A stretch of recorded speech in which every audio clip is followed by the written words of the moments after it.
তো আবারও চলে আসলাম অ্যালাইস ইন দি বর্ডারল্যান্ডের সিজন 1 এর এপিসোড নাম্বার 3 নিয়ে। তো আপনারা যারা সিজন 1 এর এপিসোড 1 ও 2 দেখেন নাই তাদেরকে হাইলি রিকমেন্ড করব এপিসোড 1 ও 2 এর এক্সপ্লেনেশনটি দেখে আসতে, তাহলে আপনাদের গল্পটি বুঝতে সুবিধা হবে, যেটি আমার ভিডিও ডেসক্রিপশনে দিয়ে দেব। তো চলুন বেশি কথা না বাড়িয়ে মেন টপিকে যাই। এপিসোডের শুরুতে এর আগের গেমের দৃশ্য দেখানো হয়, এরপর সিন শিফট হয় সেই বিল্ডিংয়ে যেখানে তারা গেম খেলে জিতেছিল। আর গেম জেতার কারণে এরা 5 অফ স্পিরিটস এই কার্ডটি পায়। এর মানে এই গেমটি খেলার পরে এদের ভিসার মেয়াদ আরো 5 দিন বেড়ে গেল। এর মানে এরা পরবর্তী 5 দিন গেম খেলুক আর না খেলুক এখানে বেঁচে থাকতে পারবে। আর যদি ভিসার মেয়াদ শেষ হয়ে যায় তাহলে এরা গেম খেলুক বা না খেলুক লেজার এসে ডিরেক্ট মেরে দিবে। এরপরের সিনে আমরা সিসিয়াকে দেখি যে ওই রুমটিতেই ছিল এবং সেখানে থাকা শিকারীর পকেট চেক করে একটি অদ্ভুত পিকচার পায়। এটা কিসের পিকচার এটা আমরা পরে বুঝতে পারবো। এরপর আরিসু আর কারুবে হোটেলে ফিরে আসে যেখানে তারা স্টে করছিল, যেখানে আরিসু আর কারুবের অবস্থা অনেক খারাপ ছিল এবং শিবুকি তাদের চিকিৎসা করে এবং খাবার দেয় আর জিজ্ঞাসা করে তোমাদের গেম কেমন ছিল, তোমরা আর কতদিনের ভিসা পেয়েছো, আরো অনেক কিছু আলোচনা হয়। এর মধ্যে কারুবে যে ওয়াকি টকিটি পেয়েছিল সেটি শুনে সে বোঝার চেষ্টা করে যে তারা কোন বিচের কথা বলছে আর তারা কি পেয়ে গেছে। অন্যদিকে আরিসু অনেক চিন্তিত ছিল, যার কারণে সে বারান্দায় এসে দাঁড়িয়ে যায় এবং ভাবতে থাকে কালকের গেমের মধ্যে যে মেয়েটি তাকে হেল্প করেছিল সে বলছিল যে কোনো ভাবে সে এই গেমটি কমপ্লিট করতে চায় এবং এই জায়গা থেকে বেঁচে ফিরতে চায়। এরই মধ্যে সেখানে শিবুকি আসে এবং আরিসুকে জিজ্ঞেস করে কি কারণে তুমি এত চিন্তিত। এর উত্তরে আরিসু বলে একটা সময় ছিল যখন আমার জীবন বেকার মনে হতো, আর এখন যখন জীবনের বাজি লাগিয়ে গেম খেলতে হচ্ছে আমি বুঝতে পারছি এই জীবনের মূল্য কত। এরই মধ্যে আমরা কারুবেকে দেখি যে কিনা তার বাড়ি ফিরে যায় এবং সেখানে যে সে একটি আংটি নেয় এবং ভাবতে থাকে যে সে তার গার্লফ্রেন্ডকে বিয়ে করার জন্য এই আংটিটি নিয়েছিল এবং সে খুব তাড়াতাড়ি এই গেমটি শেষ করবে আর তার গার্লফ্রেন্ডকে বিয়ের প্রস্তাব দিবে। এরপর সে হোটেলে ফিরে আসে এবং সবাইকে বলে আজ তো জোতার ভিসার লাস্ট দিন। এর মানে যদি জোতা কোনো গেম না খেলে এবং গেম খেলে না জিতে তাহলে লেজার এসে তাকে মেরে দিবে। ইনফ্যাক্ট শিবুকিরও আজ ভিসার শেষ দিন। এরপর এরা চারজনই গেম খেলার জন্য বের হয়ে যায় আর শহরের একটি জায়গায় এসে পৌঁছায় যেখানে লাইট জ্বলছিল, যেটা কিনা একটা বোটানিক্যাল গার্ডেন ছিল।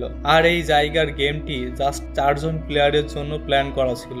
এরপর তারা ভেতরে যায় আর সেখানে 4টি মাস্ক দেখতে পায় আর বিভিন্ন রকম অস্ত্র রাখা ছিল আর আগের মতোই 4টি মোবাইল রাখা ছিল। আর সেই মোবাইল ইনস্ট্রাকশন আসে যে ভেড়াকে শেয়াল থেকে বাঁচতে হবে আর শেয়াল চাইলে যে কোনো অস্ত্র দিয়ে তার জীবন নিতে পারবে আর এই গেমের শেষে যে কোনো একজন বেঁচে থাকবে। আর এই গেম জিততে হলে শেয়াল থেকে লুকিয়ে থাকতে হবে। এরপর গেমের টাইম লিমিট শুরু হয়ে যায় আর এরা 4 জন মাস্ক পরে নেয়। এরপর ফোনে ইনস্ট্রাকশন আসে যে যদি কেউ কারো চোখের দিকে দেখে তাহলে ক্যারেক্টার কনভার্ট হয়ে যাবে। জানি কিছুটা কনফিউশন হচ্ছে, যদি সহজভাবে বলি তাহলে এই 4 জনের মধ্যে একজন হবে শেয়াল আর বাকি 3 জন হবে ভেড়া। 3 জন ভেড়া মিলে যদি শেয়ালের সামনে না এসে তাকে মেরে দেয় তাহলে তারা জিতে যাবে। আর অন্যদিকে শেয়ালকে বাঁচতে হলে নিজের ক্যারেক্টার তাদের 3 জনের মধ্যে যে কোনো একজনকে খুঁজে শিফট করতে হবে।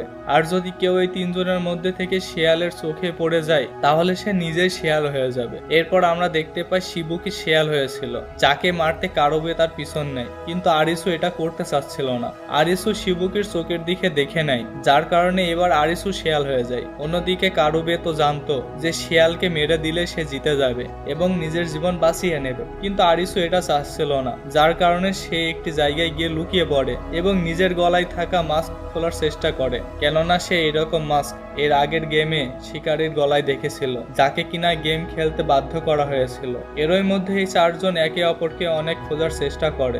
অপরদিকে টাইমও শেষ হয়ে যাচ্ছিল, যেখানে অলমোস্ট আর মাত্র 3 মিনিট বাকি ছিল।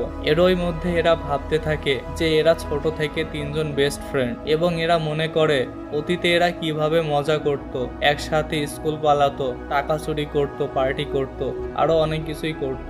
এমনকি একদিন নুডলস খাওয়ার সময় হাসতে হাসতে নাক দিয়ে নুডলসও বের হয়ে যায়, যেখানে এই 3 জনের নিজের নিজের স্বপ্ন ছিল। কিন্তু এরই মধ্যে এরা এটা ভাবে যে এই গেম থেকে যে কোনো একজন বেঁচে ফিরতে পারবে। এরই মধ্যে কারুবে আর জোতা নিজেদের জীবন দিতে রাজি ছিল।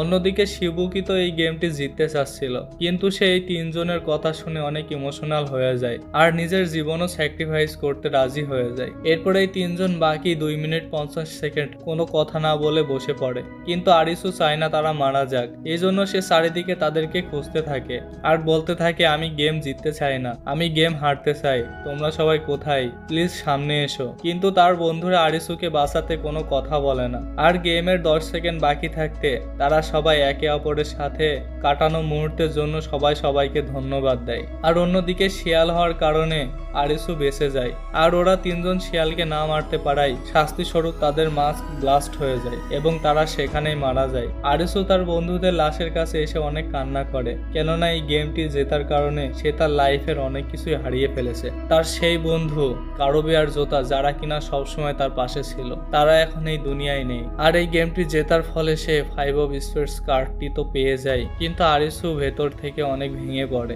আর এই অসাধারণ সাসপেন্সের সাথে এই এপিসোডটি শেষ হয়ে যায়। বেসিক্যালি এই এপিসোডটিতে অনেক কিছু শেখার আছে। কি হতো যদি আপনি এই গেমে থাকতেন, যেখানে আপনার বন্ধু আপনার কাছের মানুষের মৃত্যু নিজের চোখে দেখতেন আর তাদের বাঁচা মরার সাক্ষী আপনি নিজেই হতেন, তাহলে এমন সিচুয়েশনে আপনি কি করতেন? কমেন্ট সেকশনে আপনি আপনার মতামত দিতে পারেন। তো আজকের মতো এখানেই শেষ, আর আমি খুব শীঘ্রই চেষ্টা করব এপিসোড নম্বর 4 এর এক্সপ্লেনেশনটি নিয়ে আসার জন্য। তো সবাই ভালো থাকবেন, সুস্থ থাকবেন এবং নিজের কাছের মানুষদেরকে ভালো রাখবেন। So tata.